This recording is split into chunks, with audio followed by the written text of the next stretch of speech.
మా పిల్లలిద్దరికీ కూడా వంట చేసుడు అంటే మస్తు ఇష్టం.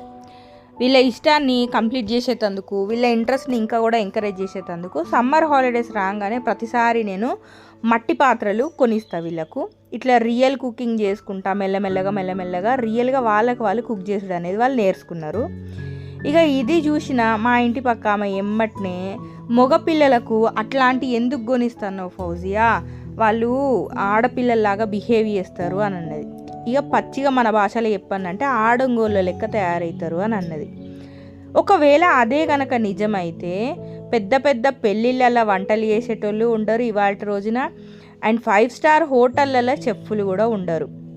వంట చేసుడు అనేది ఒక స్కిల్. అది ఆడోళ్ళు చేస్తారా మొగోళ్ళు చేస్తారా అని వాళ్ళకు సపరేట్గా విధించడం అనేది అది ఇక పిచ్చితనం అన్నట్టే. ఇవాళ రేపు అన్నీ చేసుకోవాలి, అన్నీ తెలిసి ఉండాలి, ఆడపిల్లలకైనా కూడా మగపిల్లలకైనా కూడా.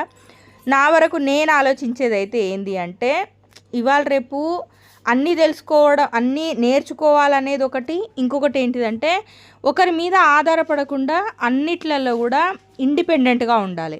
అంతేకాకుండా ఇప్పుడు ఇంట్లో ఆడవాళ్ళకి ఏమన్నా ప్రాబ్లం వచ్చింది అని అనుకోండి, ఎమ్మటే అన్ని విషయాలలో సహాయం చేయగలుగుతారు. కానీ వంట విషయంలో ఒక అడుగు వెనకకి ఎందుకు వేయాలి నా కొడుకులు? వాళ్ళు కూడా ముందుండి వాళ్ళ భార్యలకు వాళ్ళు హెల్ప్ చేసే విధంగా అన్ని పనులు నేర్చుకోవాలి అనేదే నా ఉద్దేశము. సో వాళ్ళకి నేర్పించిన ఈరోజు వాళ్ళు సొంతంగా ఆమ్లెట్ వేసుకొని